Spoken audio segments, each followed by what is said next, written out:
안녕하세요. 석포입니다. 오늘은 나물 산행과 약초 한 가지를 님들께 소개코자 산행을 하고 있네요. 덩굴숲을 뚫고 다니다 보면 지쳐요. 잠시 지금 물 한 모금 먹고 쉬고 있는데요. 이 칡덩굴, 개달의 순, 참달의 순들을 뚫고 다니면 가시나무 찔리기도 하고요. 아주 두릅철이 되면은 온몸이 성한 곳이 없어요. 군복이 1년도 안 돼서 다 나가요. 그 정도로 덤풀 지역에 들어가야만이 두릅을 만나볼 수가 있네요. 잠시 쉬면서 우리 님들께 전하고자 하네요. 제가 유튜브를 시작한 지 1년이 됐어요. 그 전에도 나눔은 했지만 구독자 1000분이 될 때 나눔 방송으로 전환을 했어요. 나눔 방송이다 보니까 석포공방 채널의 맨 상단에 전화번호를 입력을 해놨습니다. 다른 약초 유튜브 크리에이터 님들께서는 전화번호를 올리지를 않았어요. 그러다 보니까 여러 가지 전화들이 많이 와요. 문자도 오고 메시지도 오고 많이들 오고 있습니다. 근데 저는 약초를 나눔을 하면서 기준을 갖고 있어요.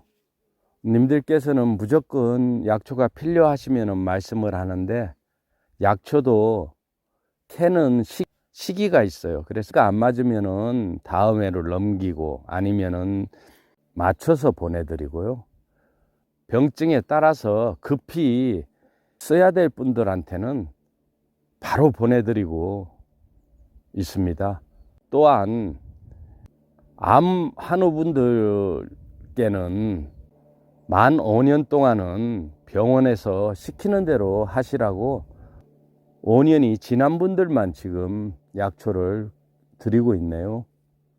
지금 현재 약초를 다 못 해드리고 있어요.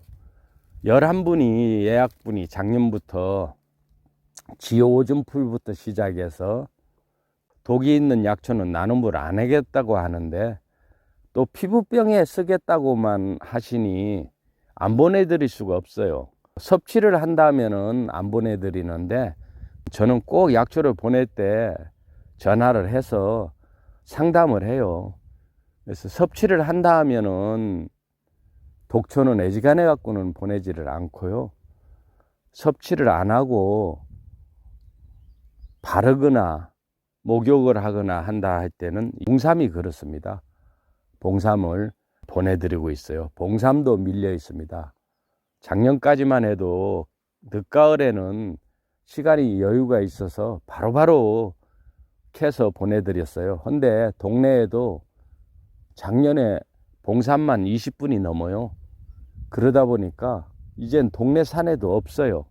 봉삼을 하러 가려면은 다른 지역으로 이동을 해야 돼요. 백수가 경비가 많이 들어요.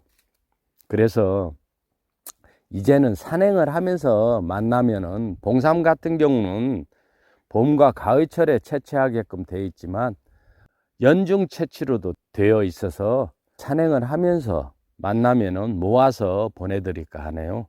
또한 약초뿐만 아니라 다양한 문의들을 하고 있습니다. 제가 다 만족은 못 시켜드리죠. 80% 정도 해드리고 있는데요. 안타까운 사연들이 참 많습니다.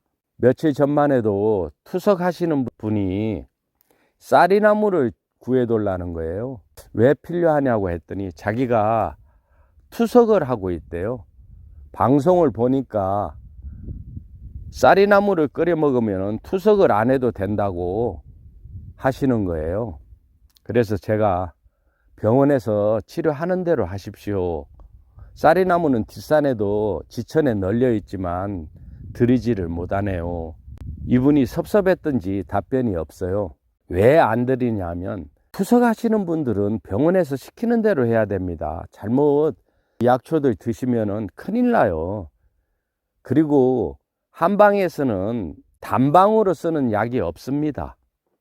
다 사람의 체질에 따라서 한 가지 약초가 좋을 때 거기에 몸이 찬 사람과 몸이 더운 사람들, 소음인, 소양인 가려가면서 거기에 맞는, 몸이 차면은 더운 약초를 넣고, 또 몸이 더우면은 찬 기운의 약초를 여러 가지 섞어서 그 사람의 체질에 맞게끔 한의사님들이 지어드려요.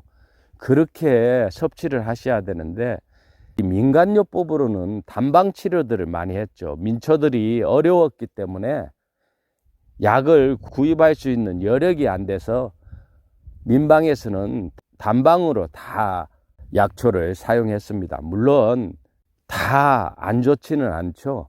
세상에는 우리가 느낄 수 없는 일들이 많이 일어나기 때문에 100명 중에 1명꼴은 효과가 있을 수도 있습니다. 저는 쌀이나무 효능에 대해서 영상을 올린 적도 없어요. 근데 이제 그분이 다른 방송에서 올린 걸 보고 연락을 그쪽으로는 답변도 없고 하니까 저한테 왔겠죠. 전화번호가 올려져 있으니까. 근데 유튜브 크리에이터님들이 대선배님들이죠. 그분들은 먼저 시작했고 구독자 수도 많고 아주 말만 하면 아 하는 그런 분들이에요. 유튜브를 하면서 약초 유튜브 크리에이터님들은 책임감과 사명감이 좀 있어야 해요. 이 약초 하나만 먹으면은 만병이 낫는다, 그렇게 방송들을 하시니 젊은 분들이야 웃어 넘기겠지만은 정보에 어두운 나이 드신 분들은 몸이 아프면은 지푸라기라도 잡고 싶은 심정이에요. 그런 분들한테 그렇게 방송을 해버리니, 쌀이나무를 끓여 먹으면 투석을 안 한다, 투석하는 분이 투석을 안 한다고 그렇게 방송을 해버리니 그분이야 그 쌀이나무를 꼭 먹고 싶겠죠. 큰일 나는 거거든요. 책임감도 따릅니다.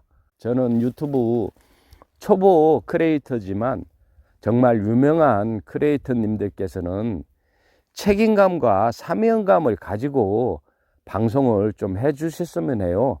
물론 그분들이 제 방송을 볼 일은 없겠지만 혹시라도 제 방송을 잠시 스쳐 지나가면은 꼭 사명감을 갖고 방송을 좀 해주시길 바라겠습니다. 투석하시는 분이 쌀이나무 끓여 먹다가 큰일 나죠. 일 터지고 말이죠. 그래서 약초를 방송하는 크리에이터님들은 좀 신중했으면 해요.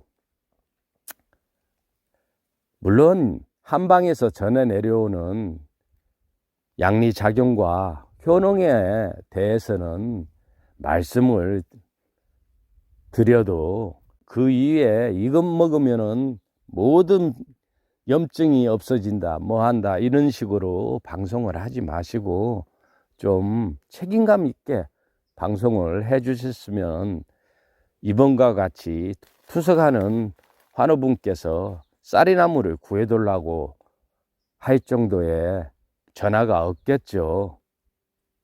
그래서 저는 꼭 약초를 보내드릴 때 상담을 하고 보내드려요.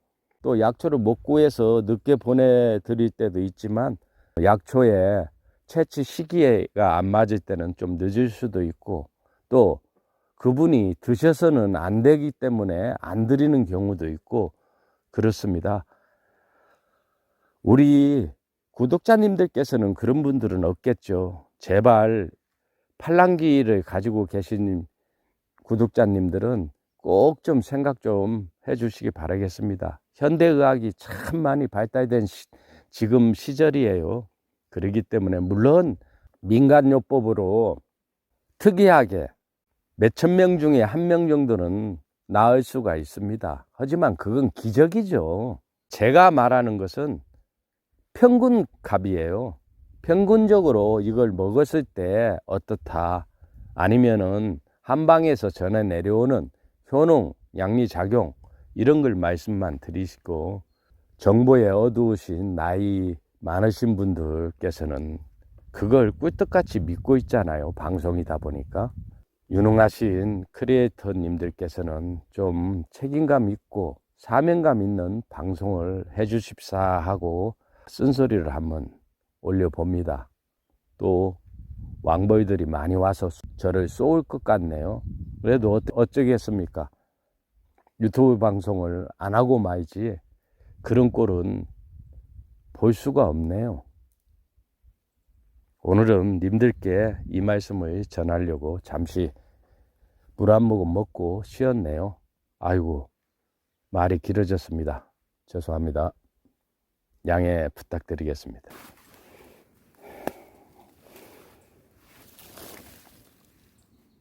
앞에 있는 이 아이는 풀섬대예요. 큰 곳에 가가지고 영상을 촬영을 할까 하네요. 저건 좀 작아요. 이 풀섬대는 우리나라에 두 종류예요. 왕 풀섬대가 있는데요. 모르시는 님들이 저걸 풀섬대를 녹약을 둥글레인 줄 알고 착각하고 캐가시는 분들이 계세요. 앞에 있는 이 아이는 풀섬대입니다. 생약명은 녹약이라고 해요. 백화가의 11살 풀이고요. 꽃은 5월과 7월에 여기에 꽃대가 지금 맺혀 있는데요. 보면 흰색으로 핍니다. 맛은 달고 쓰며 성질은 따뜻하고 독이 없어요. 어린 잎은 나물로도 먹고 가을에 뿌리를 채취하여 이 햇빛에 말려 약재로 사용합니다. 유사종인 왕솜대가 잎의 길이가 한 15cm 정도이고 이 폭이 6에서 10cm 정도 되며 같은 약재로 활용해요. 옛 시골 어른들께서는 풀섬대를 지장보살이라 부르며 구황작물의 하나로 지장보살 나물이라 부르며 보릿고개 때 배를 채워준 나물이라 하여 지장나물 또는 지장보살이라고 많이 불렀네요. 한방에서는 원기를 복두두고 신장을 강화하며 풍사와 습사를 없애고 혈액을 촉진하고 월경을 고르게 한다라 기록되어 있네요. 성분은 비타민 C와 불용성 식이섬유 정도만 밝혀져 있으며 현대의학에서는 녹약에 항산화 작용이 있어 활성산소를 제거하는 효능과 염증 완화 작용에 효과가 있다는 국내 임상연구 논문이 발표되었으며 앞으로 풀섬대의 성분과 효능에 많은 연구로 주목받을 수 있는 풀섬대 녹약이네요. 녹약의 부작용으로는 몸에 열이 많은 분이 과다 섭취 시 변비와 설사를 유발할 수 있다니 주의가 요구되네요. 님들께 뿌리를 보여드리기 위해서 이렇게 한 뿌리를 한번 캐보겠습니다. 꼭 모르시는 님들께서는 이 녹약이 둥글레처럼 돼 있어서 둥글레인 줄 알아요. 근데 둥글레하고는 틀리거든요. 보시면은 모르시는 분들은 이 녹약이 둥글레인 줄 알아요. 거의 둥글레하고 잎도 그렇고 흡사하죠. 보시면은 둥글레하고 거의 흡사합니다. 식물을 잘 구별하지 못하는 님들께서는 이 녹약을 가지고 둥글레인 줄 알아요. 거의 흡사하게 비슷하게 생겼습니다. 뿌리도. 하지만은 잎을 보고 꽃대를 보시면은 둥글레는 밑에서 꽃이 방울처럼 이렇게 하나씩 열리고 열매도 방울처럼 열려요. 하지만 이 풀섬대 녹약은 앞에서 하얗게 이렇게 꽃이 핍니다. 그리고 열매도 까맣게 앞에서 열리죠. 여기서 꽃이 폈으니까요. 하지만 둥글레는 이 밑에서 이렇게 꽃이 펴요. 그렇게 보면은 차이점이 있죠. 잎도 차이가 있습니다. 이렇게 녹약이 꼭 둥글레 뿌리예요. 너무 흡사하게 생겨서 둥글레를 완벽하게 모르시는 분들은 녹약을 보고 둥글레인 줄 알고 채취하기도 합니다. 야생화를 기르시는 분들이 많이 기르기도 합니다. 녹약차는 이 말린 뿌리 5g과 물 2리터에 물이 끓으면 약불로 조주로 약 1시간 정도 끓여서 종이컵 기준으로 하루 석 잔씩 따뜻하게 차를 드시면 효과적이네요. 식물에 녹용녹자를 쓴다는 건 풀솜대, 녹약밖에 없어요. 그만큼 보약이라는 뜻이죠. 그래서 옛 어르신들은 농사를 짓고 몸이 허약할 때 풀솜대, 녹약을 많이 활용을 했네요. 앞으로 많은 연구와 논문이 발표되기를 기대되는 녹약이에요.